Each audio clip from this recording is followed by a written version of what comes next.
Les invito por favor a Ruth capítulo 3 y hoy vamos a estar estudiando todo este capítulo. Ruth capítulo 3. Vamos a orar, hermanos, y poner ese tiempo en las manos de nuestro Dios. Padre Celestial, gracias. Venimos ante ti ya agradecidos, Señor, porque hemos cantado las verdades de tu palabra. Algunas verdades, Señor, son difíciles de decir, como la que dijo Job y lo que cantamos. Y sin embargo, Señor, lo hacemos porque confiamos en que tú eres un Dios soberano, porque tú eres un Dios que controla todo, nuestro salir, nuestro despertar, nuestro nacer y nuestro morir incluso. Y te damos las gracias porque en esta mañana tarde podemos meditar en tu palabra y en lo que tú hiciste hace prácticamente ya unos 3000 años en la vida de Ruth y cómo tú nos muestras tu bondad para con nosotros a través de esta historia. Rogamos, Señor, que este sea un tiempo de aliento y desafío para nosotros en el nombre de Jesús. Amén. Hemos estado aprendiendo de Ruth y de Noemí, dos mujeres fuertes, valientes. Y cuando pienso en este tema de Ruth y la valentía que demostró Ruth, pienso en lo polarizante que es el tema de la mujer el día de hoy, por ejemplo. Y sobre todo si estás en redes sociales, estás siendo bombardeado por todos lados sobre lo que deberías de creer, sobre lo que deberías de decir. Y es muy fácil a veces confundir información como si fuera nada más ruido a nuestro alrededor. Pero como cristianos, una de las cosas que queremos hacer es ir a la Biblia y ver qué nos dicen las Escrituras. ¿Qué nos dicen las Escrituras acerca de Ruth, esa mujer? ¿Qué nos dicen las Escrituras? El día de hoy vamos a ver sobre el carácter de Ruth, una mujer virtuosa. ¿Cómo vemos a Ruth hasta el día de hoy? Ella es una mujer piadosa, es una mujer fuerte, es valiente, es humilde, es temerosa de Dios. Es lo que llamaríamos una mujer virtuosa. En el capítulo 3 del libro de Ruth vamos a ver a Ruth, la mujer virtuosa, y les quiero decir que esta palabra virtuosa en hebreo era una palabra que significa valiente, fuerte, habilidosa. Y cuando se usaba de los soldados, esta misma palabra que se usa para describir a Ruth, cuando se describía a los soldados significaba guerrero, un guerrero. Entonces no es una palabra así como que hay más o menos la mujer virtuosa de la cual habla las Escrituras, y como lo vamos a ver el día de hoy, tanto en Ruth como en Proverbios, nos habla de la fortaleza que tiene la mujer, pero también de cuál es el balance bíblico que nos enseñan las Escrituras. Y hoy vamos a aprender 3 cosas que Ruth demostró al tener la confianza en Dios. Hay 3 cosas que vamos a ver. Punto número 1, Ruth demostró, punto 1, una confianza humilde. Una confianza humilde. Estamos en Ruth 3, voy a leer los primeros 5 versos. Después le dijo su suegra Noemí: hija mía, ¿no he de buscar hogar para ti para que te vaya bien? ¿No es vos nuestro pariente con cuyas criadas tú has estado? He aquí que él avienta esta noche la parva de las cebadas. Te lavarás pues y te ungirás, y vistiéndote tus vestidos irás a la era, mas no te darás a conocer al varón hasta que él haya acabado de comer y de beber.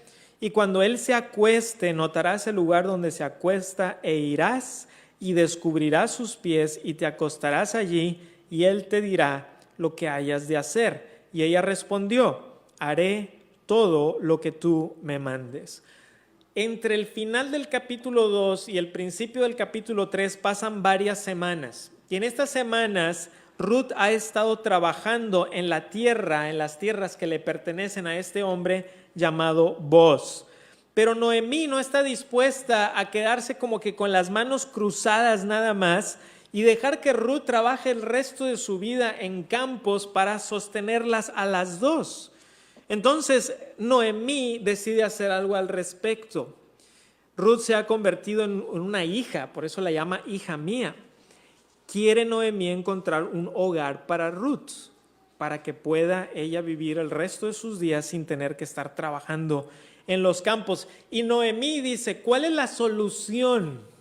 Pues la solución en este caso era porque había este hombre llamado Boaz que era pariente redentor.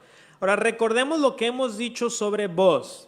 Era un pariente cercano de Elimelec. No era hermano de Elimelec, pero era pariente cercano de Elimelec, el que había sido el esposo de Noemí, que había fallecido en los campos de Moab. Por medio de las leyes tanto del levirato como las leyes del pariente redentor, Boaz podía redimir a Ruth al casarse con ella y así redimir también a Noemí, y las tierras que habían sido de Elimelec no se iban a perder, sino que se iban a quedar en la familia de Noemí.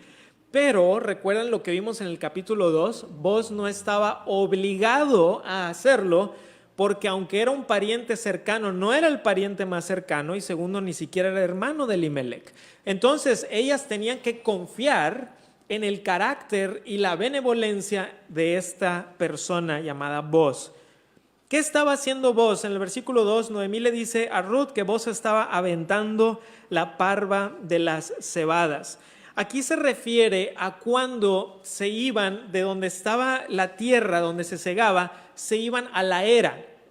Y la era normalmente estaba cerca, en el caso de Belén quizá estaba un poquito encima de la montaña o del monte, porque hay muchos como montes. Y entonces lo que hacían ahí era que trillaban el trigo, o en este caso la cebada, y luego se lanzaba, y esto hasta el día de hoy se hace, se lanza al aire para que el aire pase y se lleve la paja y se quede solamente el grano.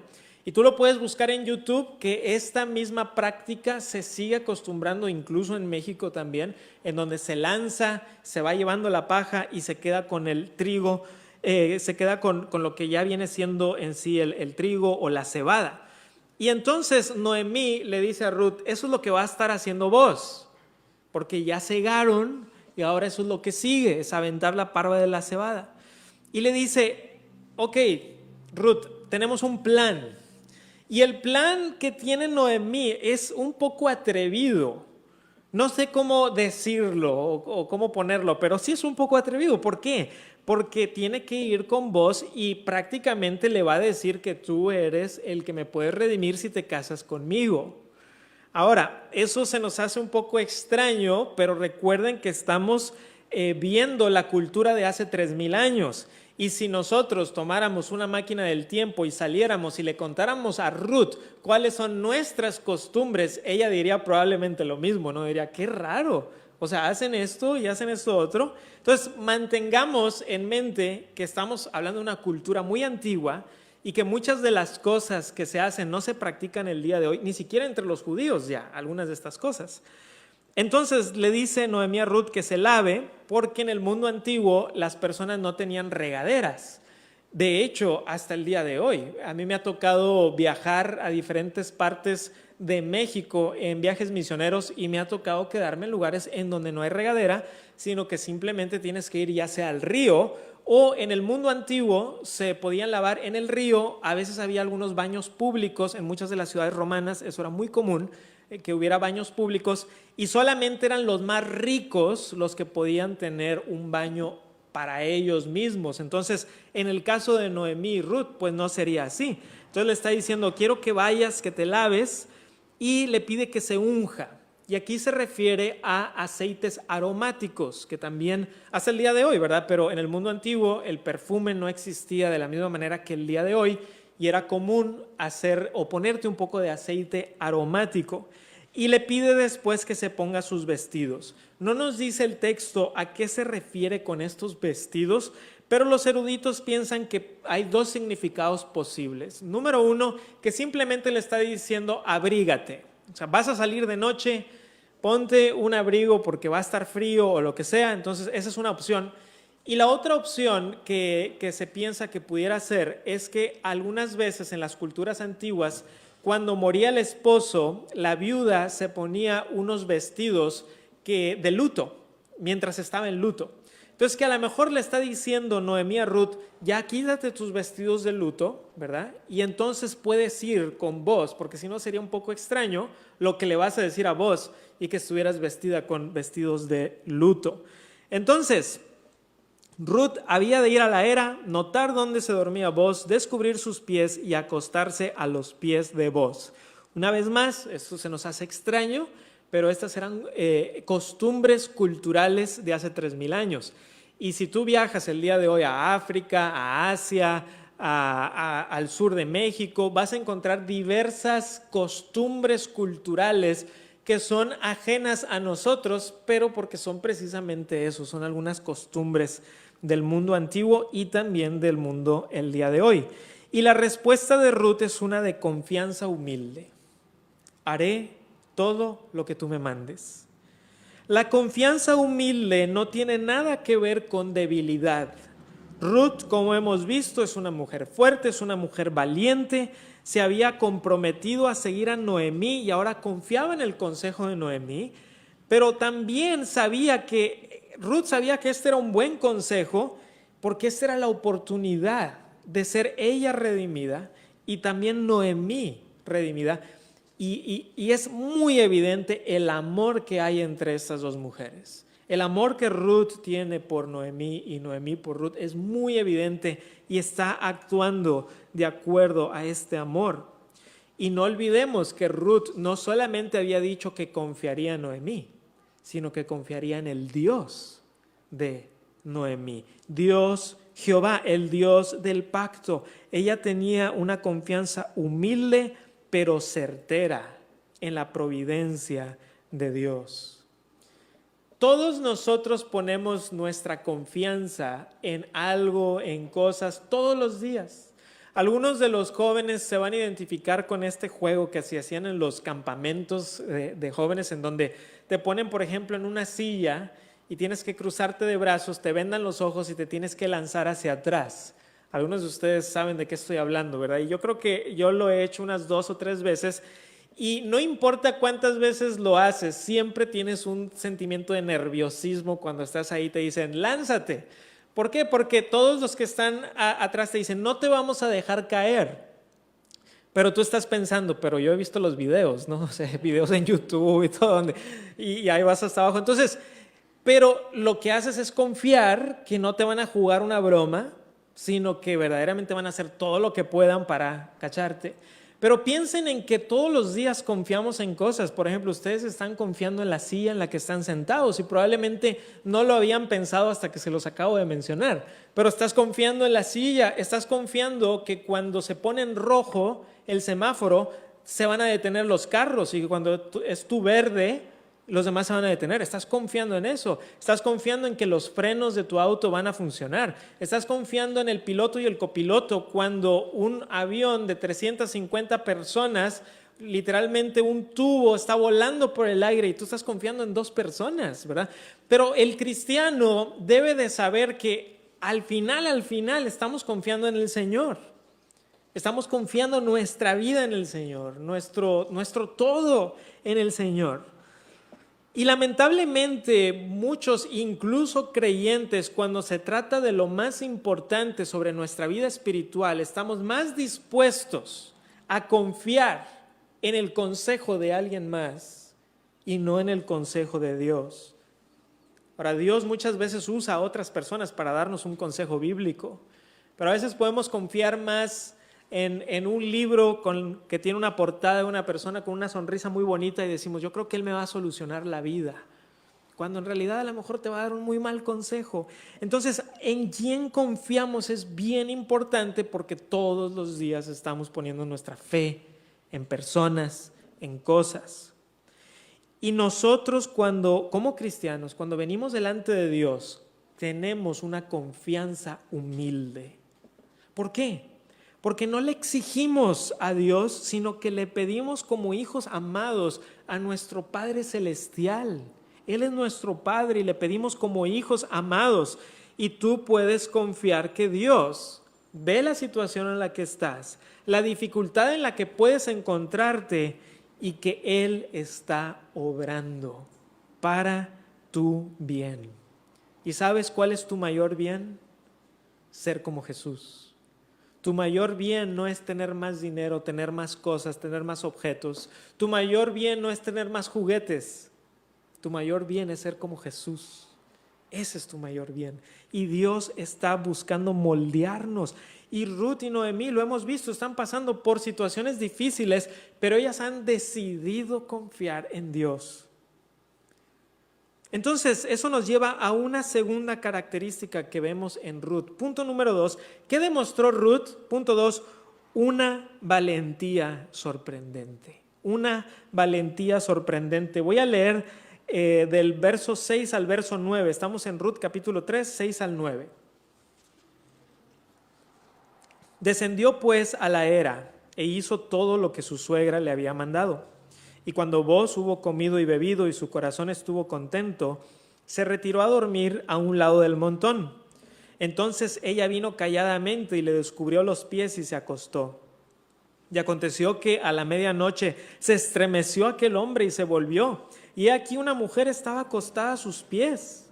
Entonces él dijo, ¿quién eres? Y ella respondió, yo soy Ruth, tu sierva. Extiende el borde de tu capa sobre tu sierva, por cuanto eres pariente cercano. Ruth entonces pone en práctica el plan de su suegra. Llega a la era, pero llega en modo espía. Nadie, no se deja ver, por así decirlo. Ella está viendo dónde está Booz.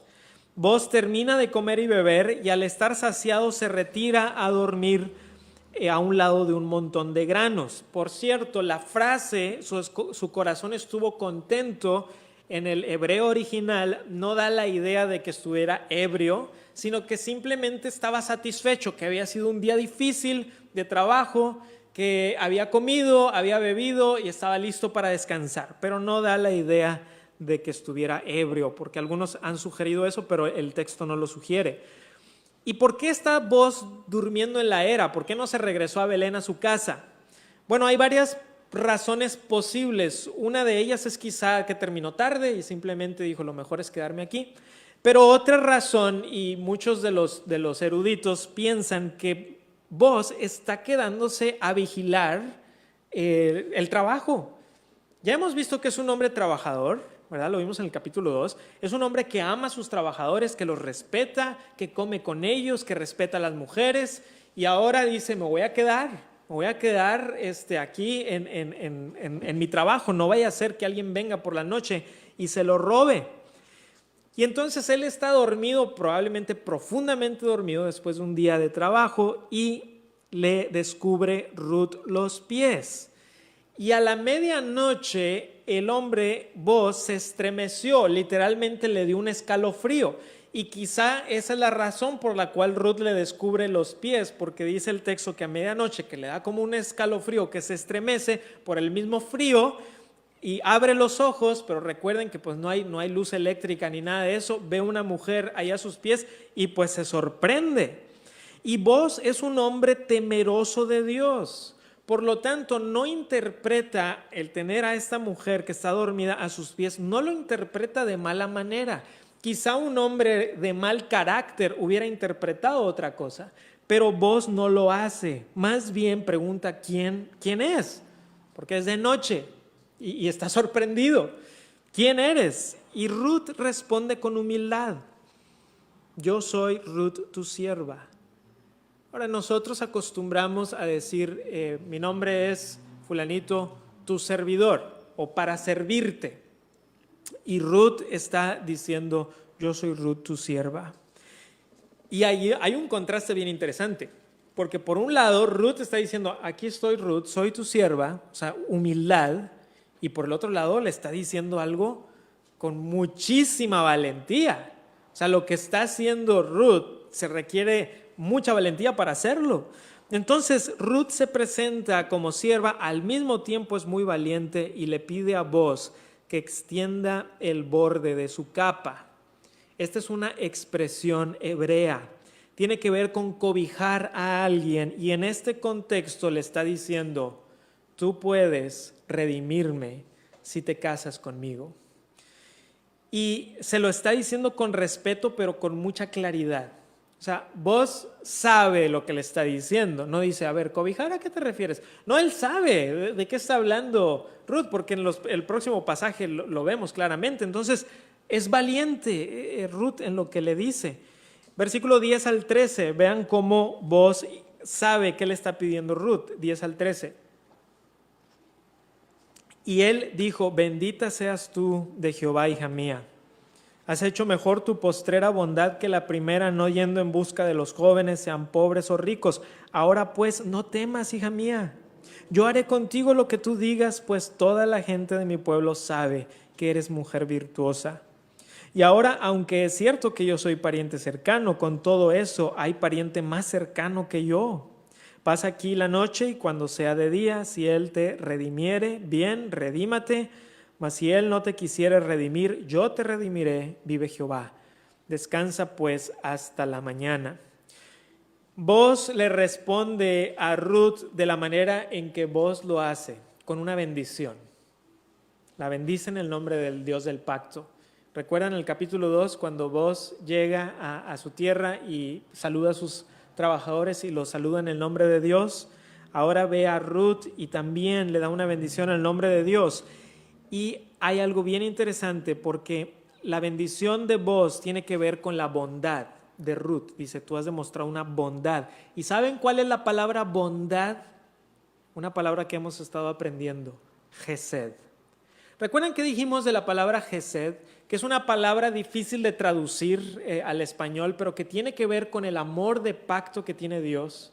Tiene que ver con su lealtad, con su amor, con su bondad, con su benevolencia, con su misericordia. Todas estas cosas están encapsuladas en esta palabra. Esta palabra Gesed se usa de Dios en el capítulo 1. En el capítulo 2 se usa para referirse a Boaz y en el capítulo 3 se usa para referirse a Ruth. Y esto es cuando le dice, has hecho mejor tu postrera bondad. ¿Qué está diciendo? Has hecho este Gesed, le dice. Entonces, Boaz le dice que ha hecho mejor su postrera bondad que la primera. ¿Cuál fue la primera bondad de Ruth? Pues evidentemente lo que Ruth demostró hacia Noemí, al dejar padre, madre, tierra, dioses, para seguir a Noemí y al Dios del pacto y irse de Moab a el pueblo de Israel. Esa es la primera bondad de Ruth. Pero ¿cuál es la postrera bondad? El que Ruth no había decidido casarse con otra persona, joven, sea rico o pobre. Ojo, no que esto fuera malo necesariamente, pero si lo hacía, quizá por hacer eso no quedaría redimida Noemí. Solamente quedaría a lo mejor ella con sustento, pero Noemí no quedaría redimida, se perderían todas las tierras. Entonces Ruth está actuando de una manera de amor.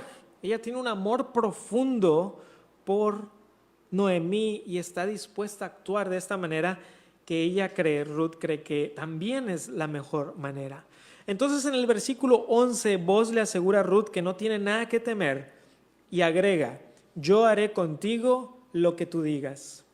Y es una frase interesante porque es lo que Ruth le dijo a Noemí en el versículo 5.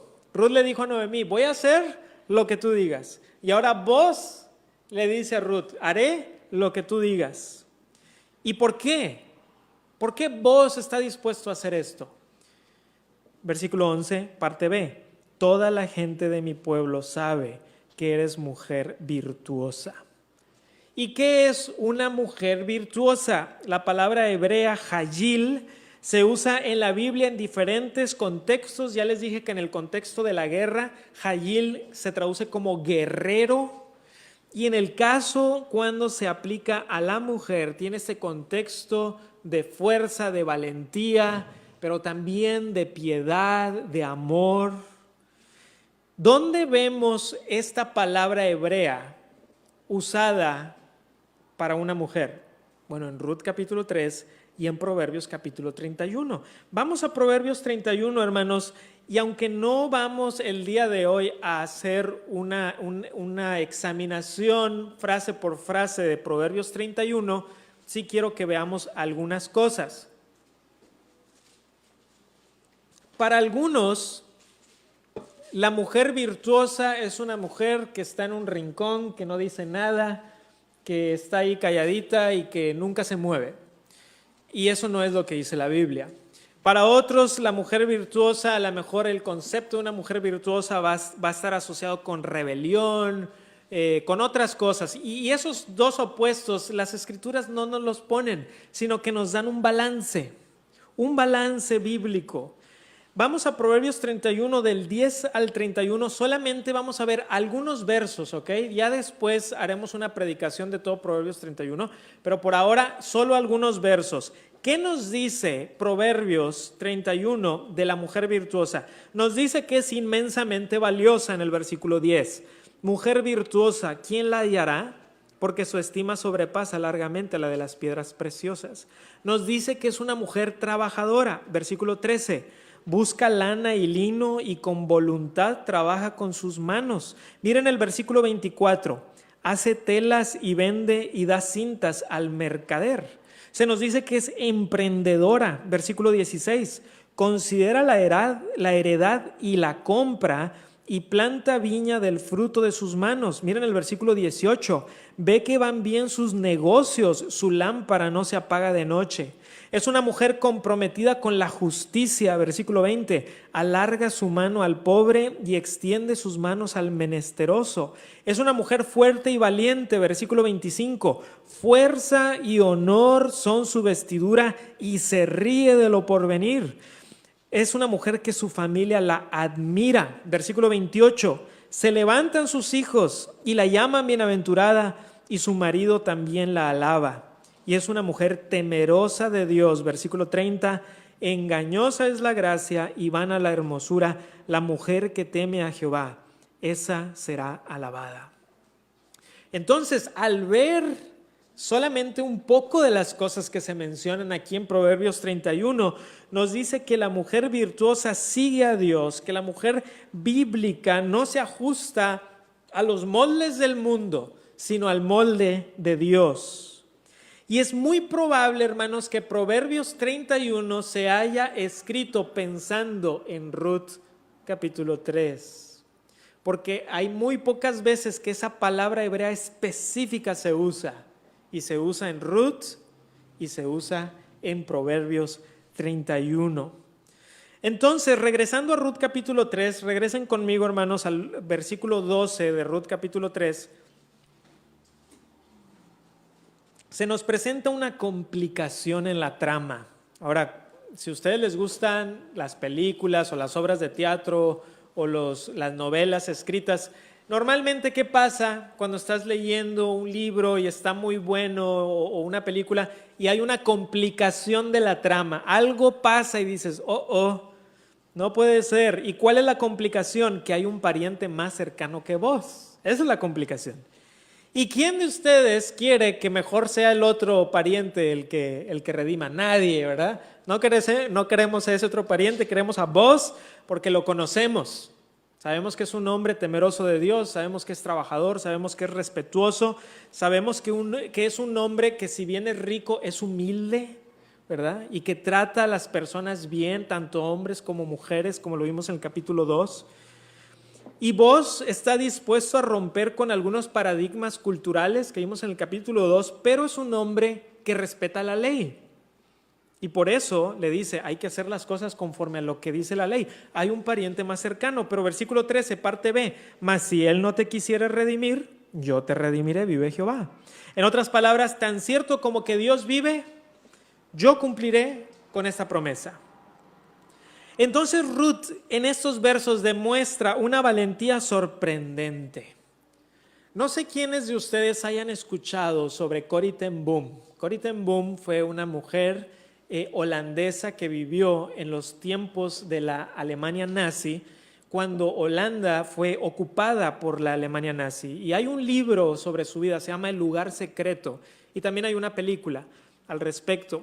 Y ella con su papá y con su hermana tenían una casa más o menos grande, no gigantesca, pero hicieron un escondite secreto. Y ahí ellos escondían a los judíos que estaban siendo perseguidos por los nazis, los escondían ahí hasta que les encontraban un lugar en donde pudieran salir de Holanda. Y entonces la historia que cuenta es una historia muy emocionante, pero finalmente los descubren y capturan a Corrie ten Boom, capturan a su papá, capturan a su hermana, pero los soldados no encuentran a los judíos que estaban escondidos y logran huir. Pero ellos los mandan a los campos de concentración. 10 días después de su captura muere su papá y ella queda devastada.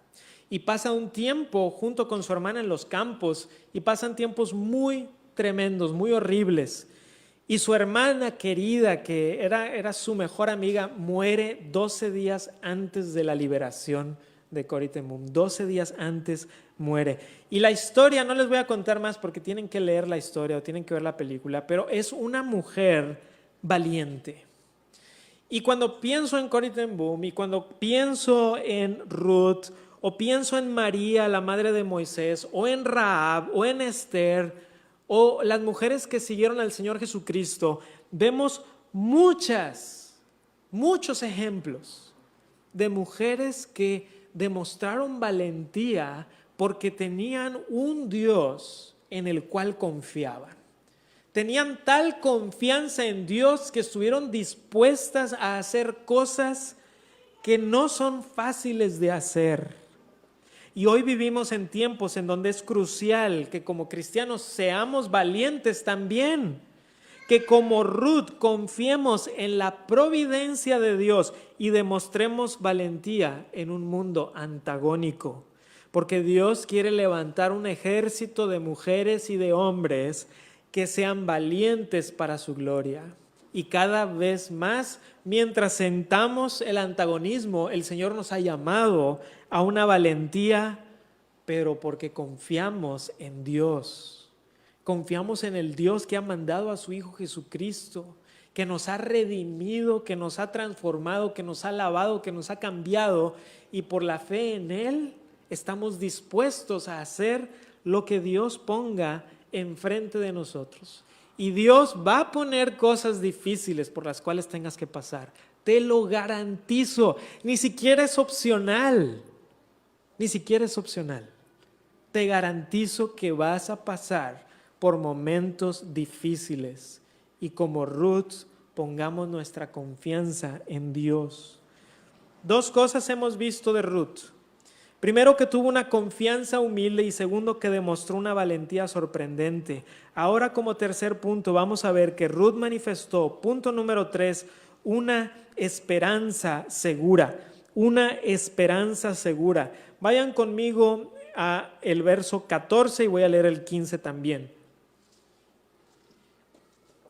Y después que durmió a sus pies hasta la mañana, se levantó antes que los hombres pudieran reconocerse unos a otros, porque él dijo: no se sepa que vino mujer a la era.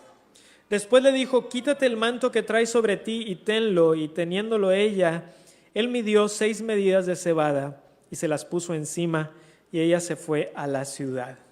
Entonces, una vez más, vemos que Boaz es un hombre caballeroso, por así decirlo, porque es de noche y no le dice a Ruth: bueno, pues ya, te puedes ir. Dice: puedes quedarte aquí, pero para evitar un escándalo, ella se va de madrugada, antes de que las personas se reconozcan. Eso es lo que quiere decir.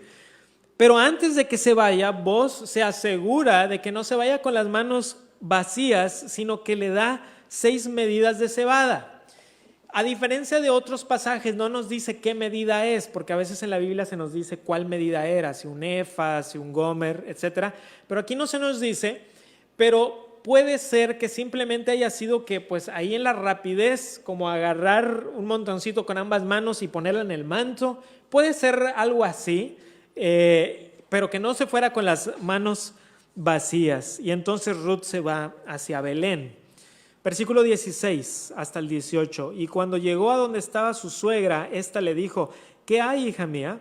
Y le contó ella todo lo que con aquel varón le había acontecido.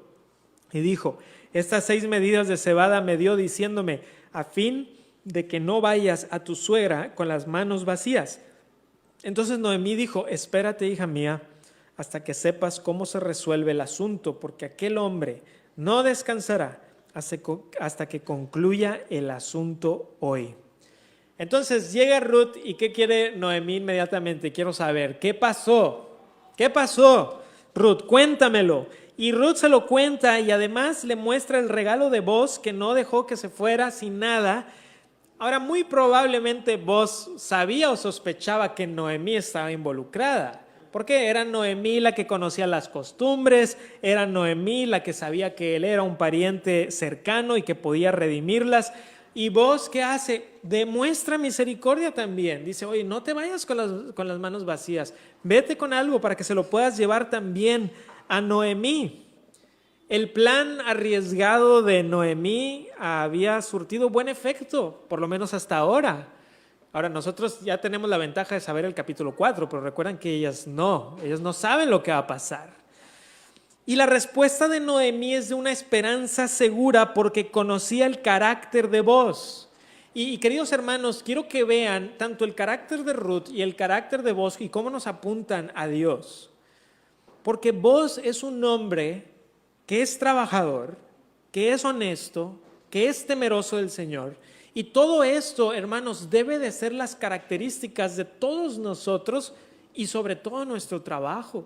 Debemos de ser personas honestas, respetuosas y que trabajemos duro. ¿Por qué? Porque no estamos trabajando nada más para nuestro jefe, sino para nuestro Dios. Es lo que dicen las Escrituras. Por eso, una de las características del creyente debe de ser trabajar y trabajar bien. Bien lo dijo el apóstol Pablo, el que no trabaja, entonces no debe de comer. ¿Por qué? Porque la Biblia dice, hay que trabajar. Pero ¿qué vemos con Ruth? Trabajadora también, ¿verdad? Está desde la mañana, lo vimos en el capítulo 2, ahí está trabajando. Ella es una mujer que está demostrando el carácter de Dios. Pero a mí me llama la atención que Noemí sabe que Boaz va a resolver el asunto. Que no dice, a ver si lo... porque conocen su carácter. Qué bonito es cuando alguien pueda decir, yo confío porque si me da su palabra, lo va a hacer. Aquí está un hombre temeroso del Dios del pacto que sabe que Dios le ha dado, ahora él quiere dar y su reputación es tal que Noemí dice, él va a actuar bien. Toda esta historia nos da evidencia de que Dios está haciendo las cosas. Y creo que es razonablemente asumir que Ruth también tiene esta esperanza segura, que Ruth también está diciendo, puedo confiar, esto se va a resolver. Y hermanos, nosotros también podemos tener una confianza segura en Dios, porque el carácter de Dios nos demuestra que Él es un Dios que cumple lo que promete. Y que podemos decir, si Dios lo ha prometido, lo va a cumplir. Y a lo mejor las cosas no pasan como a mí me hubieran gustado. A lo mejor Ruth decía, pues a mí no me encanta la idea de que haya perdido a mi esposo y que haya perdido también Noemí su esposo y que Orfa haya perdido también su esposo y que estemos nosotras aquí sin nada. Pero Dios está obrando. Dios está obrando en las vidas de ellas.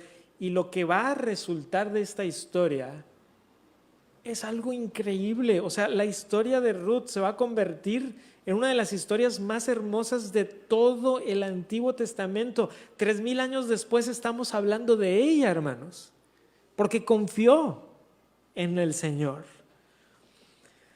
Muchas veces, hermanos, se nos dificulta ser pacientes, pero aquí Ruth y Noemí dicen, esperemos, espera, hija mía.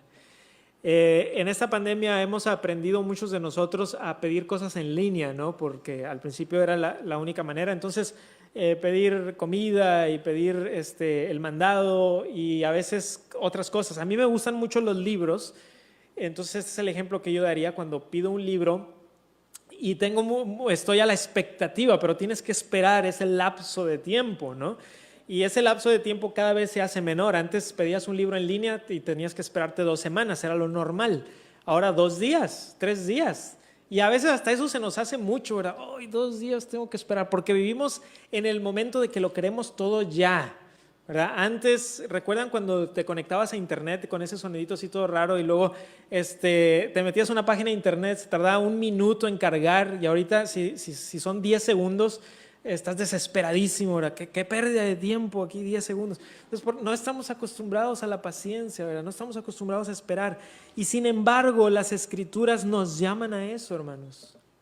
Muchas veces eso es lo que necesitamos, ser pacientes. Dice el salmista: oh Jehová, de mañana oirás mi voz, de mañana me presentaré delante de ti y esperaré. Vamos a Lamentaciones 3, que es uno de mis pasajes favoritos en los libros proféticos. Lamentaciones 3 del 21 al 26. Lamentaciones 3 del 21 al 26, quiero que vean cuántas veces se usa la palabra esperar.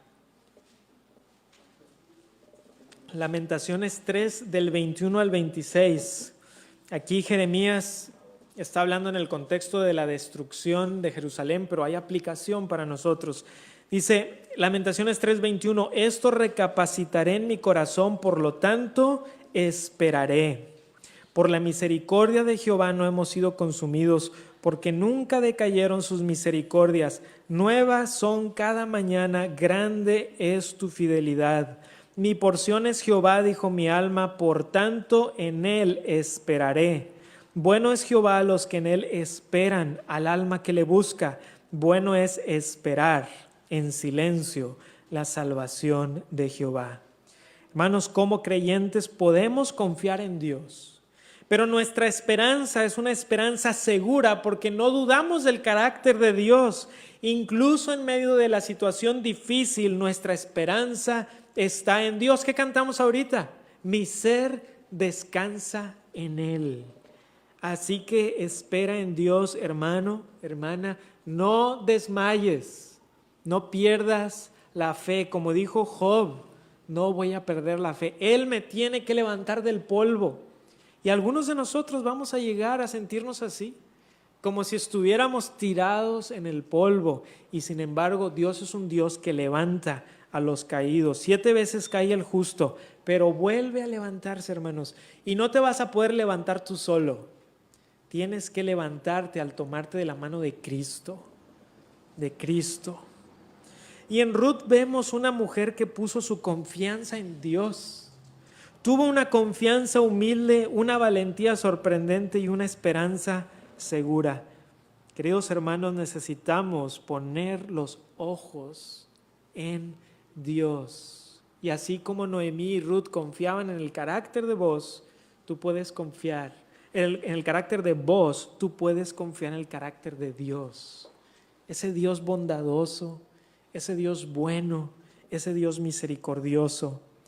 Así que seamos valientes en lo que enfrentamos y pongamos nuestra esperanza en el Dios de toda esperanza. Vamos a cerrar los ojos, hermanos, vamos a orar y darle gracias a Dios por lo que hemos aprendido en esta tarde.